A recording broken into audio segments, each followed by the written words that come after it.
Baik, selamat hari Minggu, selamat pagi bagi Bapak, Ibu, Saudara yang terkasih, dimanapun Bapak, Ibu berada.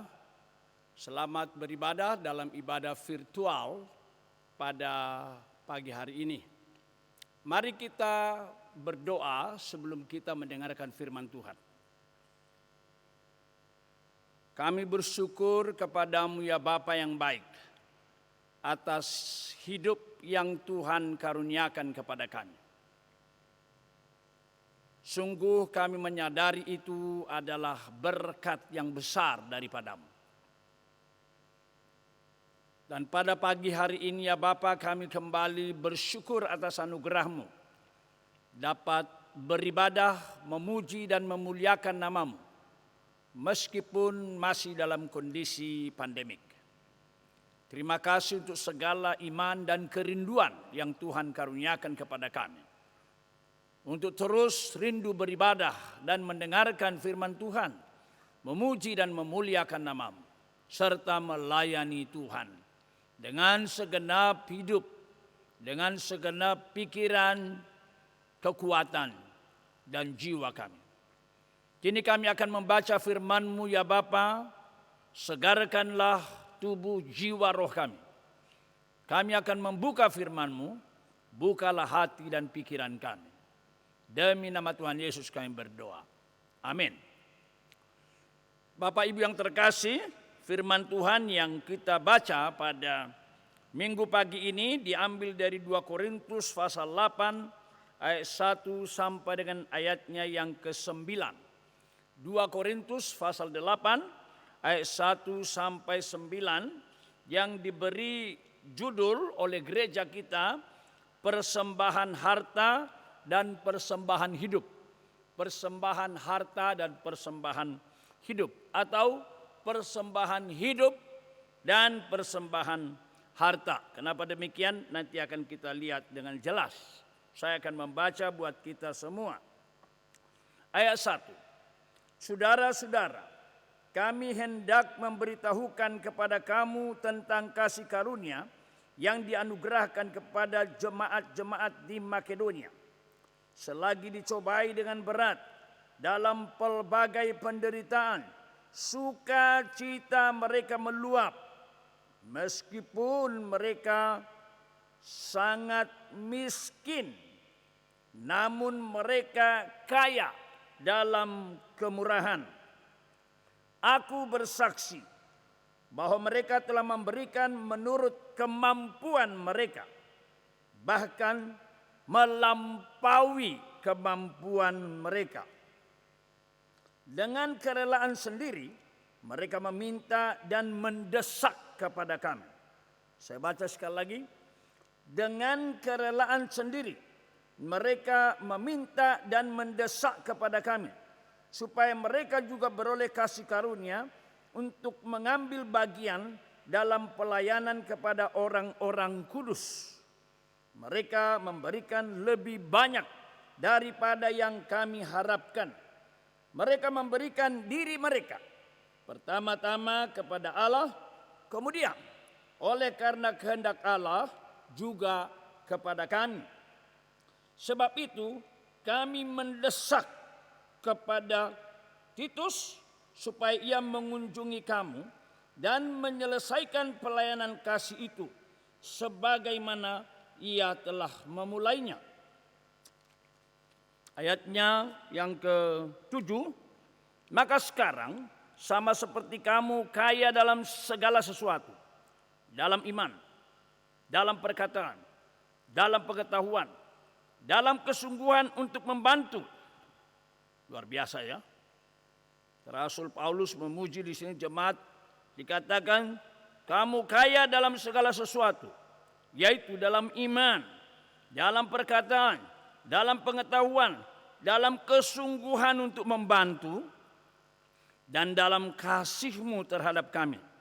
Demikian jugalah hendaknya kamu kaya dalam pelayanan kasih ini. Aku mengatakan hal itu bukan sebagai perintah, melainkan dengan menunjukkan usaha orang-orang lain untuk membantu Aku mau menguji keikhlasan kasih-Mu. Ayat yang ke-9 dan yang terakhir, karena kamu telah mengenal kasih karunia Tuhan kita Yesus Kristus, bahwa Dia yang oleh karena kamu menjadi miskin, sekalipun Ia sesungguhnya kaya, supaya kamu menjadi kaya oleh karena kemiskinannya. Demikian firman Tuhan. Saudara-saudara yang terkasih, kita sungguh bersyukur untuk hidup kita.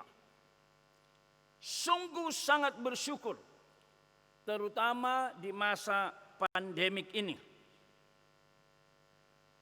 Mengapa saya katakan terutama? Ada kata terutama.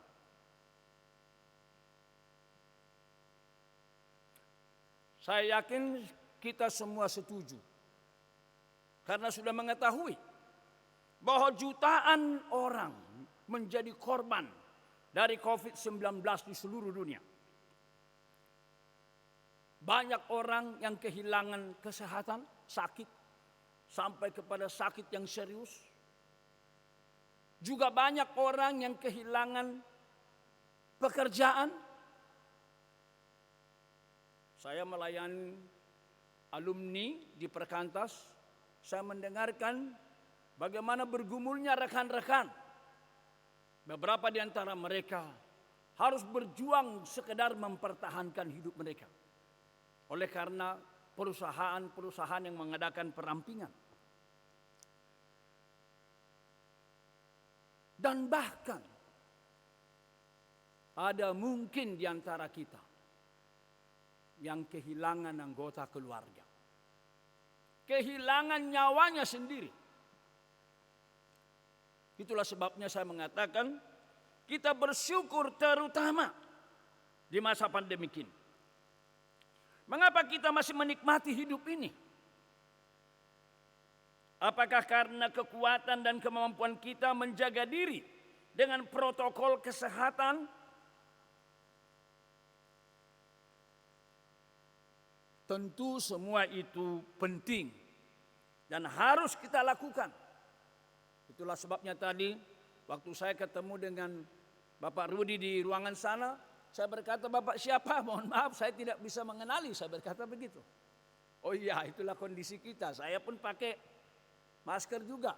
Bapak juga, ibu yang satu lagi juga. Ya terpaksa kita begitu karena kondisinya. Biasanya kita bersalaman, bahkan mungkin ada yang berpelukan bagi kawan lama yang lama tidak ketemu. Tapi jujur saja, dengan anak saya nomor 2 yang baru menikah 2 minggu lalu, ketika dia datang ke rumah kemarin, saya tidak ada salam. Salamnya ya salam seperti salam gaya Jepang itu. Biasanya saya rangkul, cepeki, cium pipi kanan, cium pipi kiri. Tetapi kondisi membuat demikian. Jadi itu semua kita lakukan demi protokol kesehatan. Itu juga sebabnya kita mengadakan ibadah virtual demi mencegah adanya penularan. Sambil tentu kita mengingat Yohanes pasal 4 ayat 22 sampai 24. Ketika Tuhan Yesus tidak mempersoalkan di mana harus beribadah. Apakah harus di Gunung Gerizim ataukah harus di Bait Allah di Yerusalem? Itu dikala itu ada 2 pusat tempat ibadah. Orang Yahudi di Yerusalem, orang Samaria di Gunung Gerizim. Tapi Tuhan Yesus bersabda, Allah itu roh. Barang siapa beribadah kepadanya harus beribadah di dalam roh dan kebenaran. Dengan perkataan lain, dimanapun Bapak, Ibu, Saudara-saudara beribadah, asal di dalam roh dan kebenaran, itu adalah ibadah yang benar. Kalau demikian di rumah tidak masalah? Tidak masalah. Ketepatan Bapak Ibu sedang rekreasi ke puncak atau ke liburan ke desa, lalu beribadah di jalan pada jam ini, tidak masalah? Tidak masalah. Sebaliknya, sekalipun Bapak Ibu beribadah di gedung gereja, di dalam gereja, atau duduk di kursi paling depan, dekat dengan kursinya Pak Pendeta, atau dekat dengan mimbar seperti ini, jikalau tidak di dalam roh, tidak di dalam kebenaran, pikiran melayang kemana-mana, tidak sungguh-sungguh fokus beribadah, itu menurut Tuhan Yesus bukan ibadah yang benar. Rasul Paulus ketika menggumuli tentang hidupnya, yaitu di Filipi pasal 1 dia berkata, bagi hidup adalah Kristus, mati adalah untung. Hidup adalah Kristus, mati untung. Kenapa? Karena dia bilang, kalau aku mati itu berarti ketemu dengan Tuhan. Tetapi kalau aku tinggal di dunia ini itu lebih perlu karena kamu. Nah, ada pertanyaan di sana dalam pergumulan antara hidup dan pergi kepada Bapa. Dia bertanya, jadi mana yang harus kupilih? Apakah aku masih hidup atau aku lebih untung pergi, lebih baik? Dia menjawab, aku tidak tahu. Rasul Paulus menjawab, aku tidak tahu. Wo puce tahu. Dengan perkataan lain, hidup kita siapa yang memilih? Tuhan Allah yang menetapkan kapan Rasul Paulus kembali kepada Bapa di surga dan kapan masih terus melayani. Dan di dalam Filipi 1 dia berkata, dalam hal ini aku yakin aku masih tinggal bersama-sama dengan kamu, supaya imanmu lebih kuat, kemegahanmu dalam Kristus makin besar karena aku. Puji Tuhan, saya senang dengan kalimat itu. Hidup saya membuat imanmu bertambah teguh, kebanggaanmu dalam Kristus makin kuat, luar biasa. Kalau begitu kita bertanya, untuk apa kita hidup? Untuk apa Tuhan membiarkan kita hidup? Sama, Allah yang menetapkan kita tetap hidup, supaya hidup kita itu menjadi berkat. Saya teringat lagu yang sempat viral, yang dinyanyikan oleh Menteri Kesehatan Bapak Terawan. Hidup ini adalah kesempatan. Hidup ini untuk melayani Tuhan. Jangan sia-siakan waktu yang Tuhan beri. Hidup ini hanya sementara. Itu aslinya ya. Hidup ini hanya sementara. Oh Tuhan, pakailah hidupku selagi aku masih kuat. Nah itu dia. Kemudian nanti ketika digubah lagu itu, hidup ini adalah kesempatan. Hidup ini untuk melayani Tuhan. Jangan sia-siakan waktu yang Tuhan beri. Hidup ini harus jadi berkat. Jadi kalau kita bertanya untuk apa kita hidup, supaya kita jadi berkat. Itulah sebabnya saya sangat suka dengan tema kita pada minggu pagi ini, persembahan hidup dan persembahan harta. Persembahan harta dan persembahan hidup. Mengapa kita melihat dari jemaat Makedonia? Karena jemaat Makedonia memang sangat terkenal, sangat dipuji oleh Rasul Paulus. Di Yunani, saya bersyukur saya telah mengunjungi tempat ini tahun 2003, tapi sayang saya tidak sempat sampai ke daerah Tesalonika. Meskipun sebenarnya tidak terlalu jauh, tapi karena pelayanan padat waktu itu di Athena, jadi tidak sempat ke sana. Kalau kita lihat di Makedonia, ada 3 yang dicatat di sana yang sangat terkenal. Ya, ada Tesalonika, ada Korintus, dan ada juga, maksud saya Filipi, ada Berea. Ya, Filipi, Tesalonika, dan Berea. Dan kalau kita baca bagaimana Rasul Paulus tiba sampai ke Makedonia, itu bisa kita baca di Kisah Rasul pasal 16. Sebenarnya kalau kita lihat, Rasul Paulus masih ingin dari Misia ke Bitinia. Kalau kita baca nanti itu, tapi meskipun strategi Rasul Paulus supaya lebih semua Asia diselesaikan pelayanan, maka urutannya dia mau ke utara. Tapi dikatakan saya roh Yesus, roh kudus mencegah. Lalu kemana dibawa? Ke Makedonia. Nah tidak heran kalau jemaat Makedonia adalah jemaat yang bertumbuh, berkembang luar biasa. Di dalam surat ke Tesalonika, Rasul Paulus berkata, imanmu buahnya bukan saja menyebar ke seluruh provinsi Makedonia, tapi juga sampai kepada provinsi Akhaya, yaitu di selatannya. Luar biasa buahnya. Mereka dalam keadaan kesulitan, mereka dalam penderitaan, namun mereka imannya bertumbuh, buahnya berkembang. Itulah sebabnya sangat baik kalau kita belajar tentang persembahan yang benar melalui jemaat ini. Karena dia dijadikan Alkitab sebagai teladan, contoh bagi kita. Pertama, kita melihat di sini, persembahan yang benar itu, persembahan yang sejati itu adalah ketika kita mempersembahkan pertama-tama hidup kita, diri kita kepada Tuhan. Makanya temanya persembahan harta, persembahan dan persembahan hidup. Saya setuju. Dan itulah yang dikatakan tadi di ayatnya yang kelima. Mereka memberikan lebih banyak daripada yang kami harapkan. Mereka memberikan diri mereka. Pertama-tama kepada Allah. Kemudian oleh karena kehendak Allah juga kepada kami. Mereka memberikan diri mereka.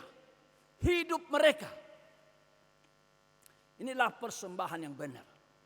Persembahkanlah tubuhmu sebagai persembahan yang hidup, yang kudus, berkenan kepada Allah. Itu adalah ibadahmu yang sejati. Itu adalah ibadahmu yang benar. Demikian tulisan Rasul Paulus kepada jemaat di Roma. Itulah sebabnya Bapak Ibu sekalian, hati-hati kalau ada orang ingin menyogok, maaf saya pakai istilah menyogok Tuhan dengan persembahan, dengan uangnya, dengan nyanyian-nyanyiannya, dengan berbagai korban, tanpa adanya persembahan dari hidupnya yang sungguh-sungguh. Mari kita perhatikan bahwa persembahan yang demikian tidak dikehendaki Allah. Sejak kapan? Bukan hanya sejak tulisan Paulus perjanjian baru, tapi sejak perjanjian lama. Saya akan membaca Yesaya pasal 1 buat kita. Melalui Nabi Yesaya Allah bersabda, Yesaya 1 ayat 12, apabila kamu datang untuk menghadap di hadiratku, siapakah yang menuntut itu daripadamu? Bahwa kamu menginjak-injak pelataran bait suciku? Jangan lagi membawa persembahanmu yang tidak sungguh, sebab baunya adalah kejijikan bagiku. Waduh, keras sekali ya Bapak Ibu. Jangan lagi membawa persembahanmu yang tidak sungguh. Jangan membawa persembahanmu yang tidak sungguh. Sekali lagi. Jangan membawa persembahanmu yang tidak sungguh. Sebab baunya adalah kejijikan bagiku. Kalau kamu merayakan bulan baru dan Sabat atau mengadakan pertemuan-pertemuan, aku tidak tahan melihatnya. Karena perayaanmu penuh dengan kejahatan. Perayaan-perayaan bulan barumu dan pertemuan-pertemuanmu yang tetap, aku benci melihatnya. Semuanya itu menjadi beban bagiku. Apabila kamu menadahkan tanganmu untuk berdoa, aku akan memalingkan mukaku. Bahkan sekalipun kamu berkali-kali berdoa, aku tidak akan mendengarkannya. Mengapa Bapak Ibu? Sebab tanganmu penuh dengan darah. Demikian firman Tuhan. Jadi hati-hati, jangan asal memberikan persembahan.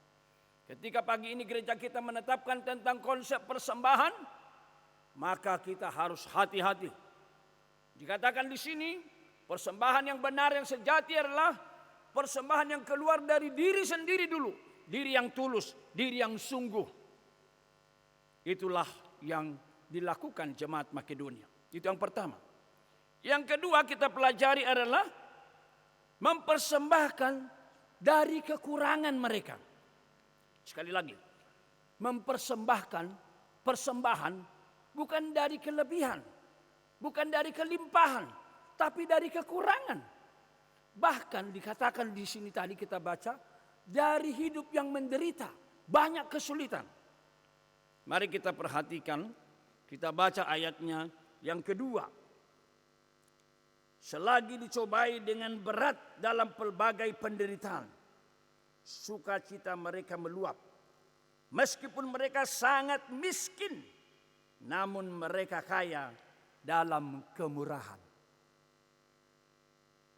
Ada dua kata yang sangat menyedihkan di sini yang dialami oleh umat Tuhan di sini. Yaitu pertama, mereka mengalami penderitaan berat, Yunani thlipsis. Mereka juga sangat miskin, Yunani ptakos.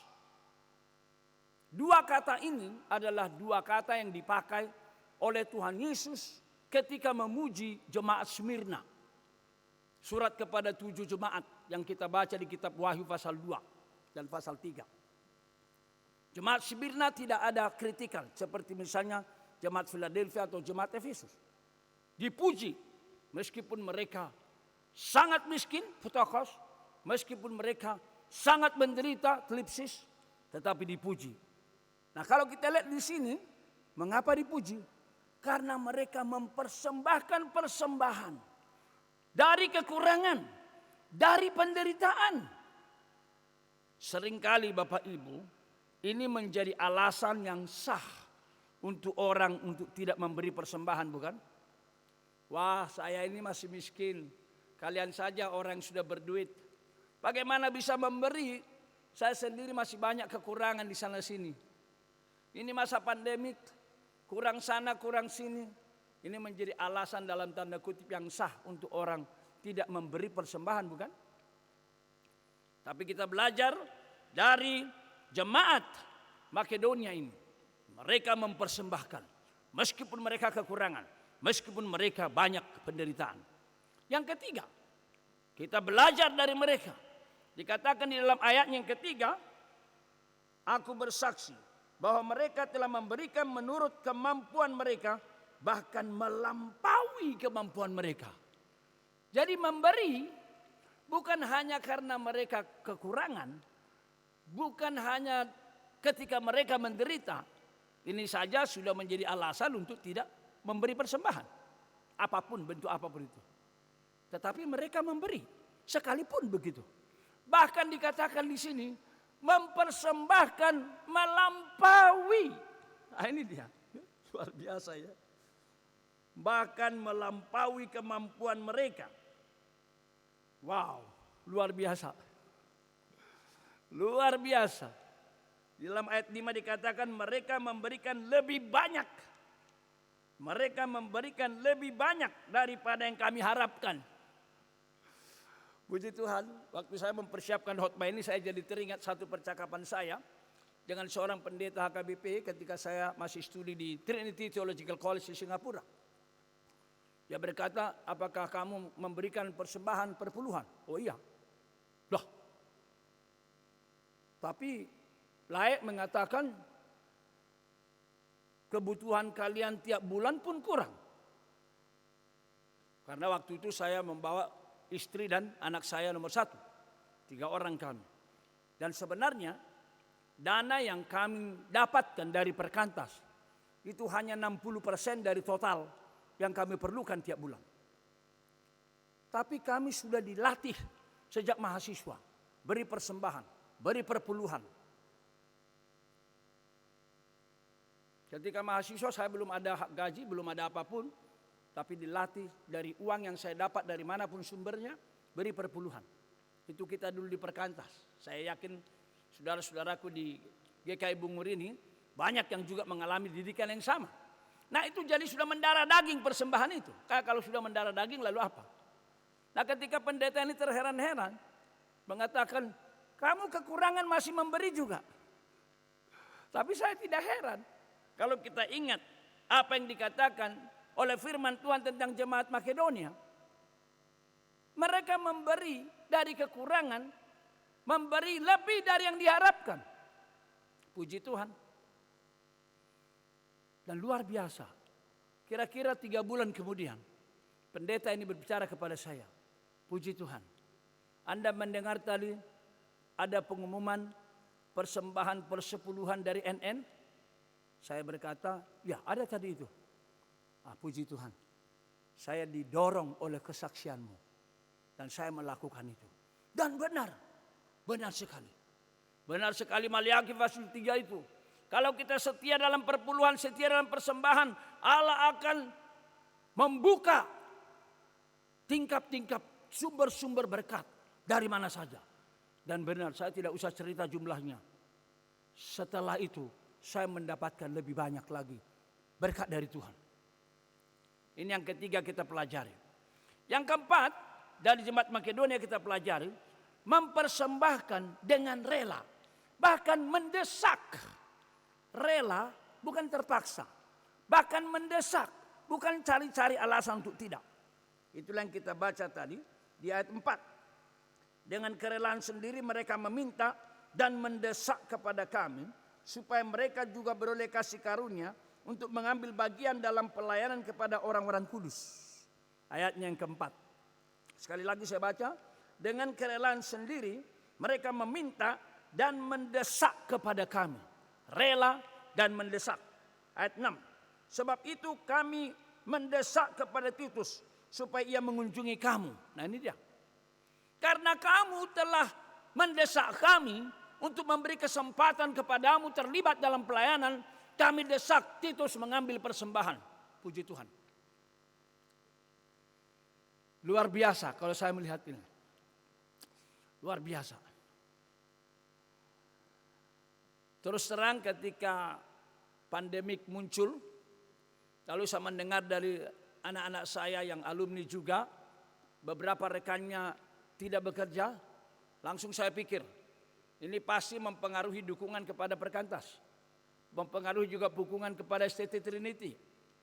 Maka ketika saya dengar di sana sini, ada pengurangan gaji, ada yang 10%, 15%, 30%, maka saya mulai bulan April, saya berkata kepada semua tim dan bendahara STT Trinity, kencangkan ikat pinggang. Ingat, banyak alumni pendukung kita mengalami masalah sama pandemi ini. Bahkan ada yang sampai tidak bekerja. Karena itu kemungkinan pada waktu tertentu gaji kita akan dikurangi mungkin 20% atau mungkin sampai 50% kalau terpaksa tidak mendapatkan gaji. Saya juga berkata kita punya tanah-tanah kosong yang belum kita bangun, tolong dimaksimalkan. Tanami apa saja, sayur mayur, bayam, semua supaya tidak perlu kita bisa mengurangi membeli hal-hal yang bisa tidak perlu kita beli. Dan itulah yang dilakukan. Tapi puji Tuhan, sampai sekarang kami tidak pernah mengurangi gaji. Kenapa demikian? Luar biasa. Beberapa adik-adik alumni, rekan-rekan alumni, malah di masa pandemi ini bertanya, Bang, boleh tahu nomor rekening STT? Bagaimana kondisi STT? Kami mau mendukung, kami tergerak. Wow, puji Tuhan. Puji Tuhan. Ada orang-orang Makedonia seperti ini. Di masa ini rela dan mendesak untuk memberi persembahan dan mendukung.